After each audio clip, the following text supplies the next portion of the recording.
ভারত তার প্রতিবেশী রাষ্ট্রগুলোর প্রতি তারা ন্যায় বিচার করে না, সুবিচার করে না বলেই মনে হচ্ছে যে তাদের সাথে প্রতিবেশী রাষ্ট্রগুলোর সুসম্পর্ক খারাপ হচ্ছে। আপনারা জানেন যে আমি গত কয়েক বছর যাবৎ সীমান্ত হত্যা এবং আগ্রাসন, ভারতীয় আগ্রাসনের বিরুদ্ধে অনেকগুলা কর্মসূচি পালন করেছিলাম।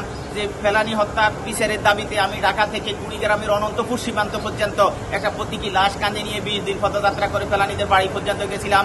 তারও সীমান্ত হত্যার বিরুদ্ধে আমি বাংলাদেশ ভারতের যে 32টা সীমান্ত জেলা আছে, 32টা সীমান্ত জেলায় আমি লাশের মিছিল করে প্রতিবাদ জানিয়েছিলাম। আমি চাই যে আমি সবসময় চাই যে প্রতিবেশীর সাথে প্রতিবেশীর সম্পর্ক ভালো থাকুক। বাংলাদেশ ভারত একটা প্রতিবেশী রাষ্ট্র, প্রতিবেশী রাষ্ট্রের সাথে শত্রুতা করে কোনো রাষ্ট্রই টিকে থাকতে পারে না, কোনো রাষ্ট্রের জন্য শুভঙ্কর হয় না।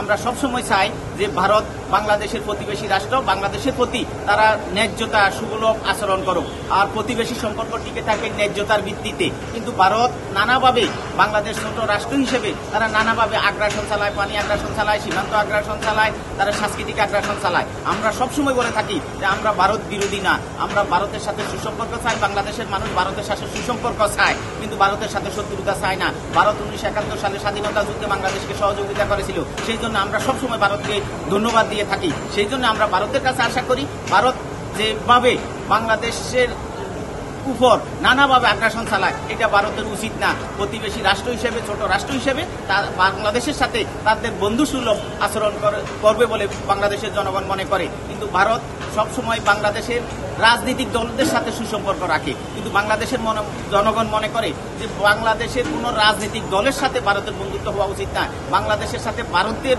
মানুষের মধ্যে একটা সুসম্পর্ক, বন্ধুত্ব গড়ে উঠলে সেইখানে যে ভুল বুঝাবুঝি, যে অবসান, যে এক রাষ্ট্রের প্রতি এক রাষ্ট্রের যে বিদ্বেষমূলক আচরণ, সেটা বন্ধ হবে।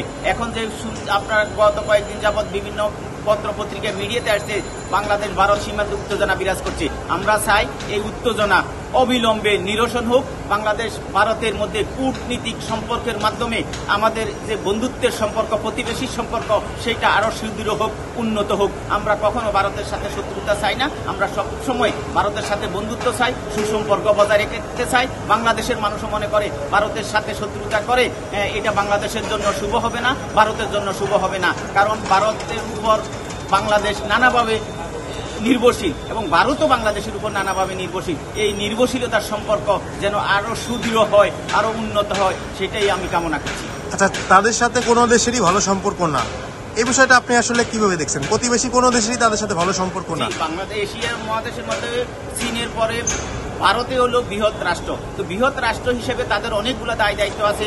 তাদের পার্শ্ববর্তী প্রতিবেশী রাষ্ট্রগুলোর প্রতি তাদের ন্যায় বিচার করা, সুসম্পর্ক রাখা। কিন্তু এখানেও দুর্ভাগ্যের বিষয় হলো ভারত তার প্রতিবেশী কোনো রাষ্ট্রের সাথে তারা সুসম্পর্ক রাখতে পারে না। এটা তাদের মনে হয় কূটনৈতিক ব্যর্থতা কিনা, নাকি অন্য কোনো তাদের স্ট্র্যাটেজিক্যাল কোনো বিষয় আছে, সেটা আমরা জানি না। তবে তাদের সাথে নেপালের কোনো সম্পর্ক নাই, ভুটানের সাথে তাদের ভালো সম্পর্ক নাই, তাদের সাথে পাকিস্তানের ভালো সম্পর্ক নাই, বাংলাদেশের সাথে ভালো সম্পর্ক নাই।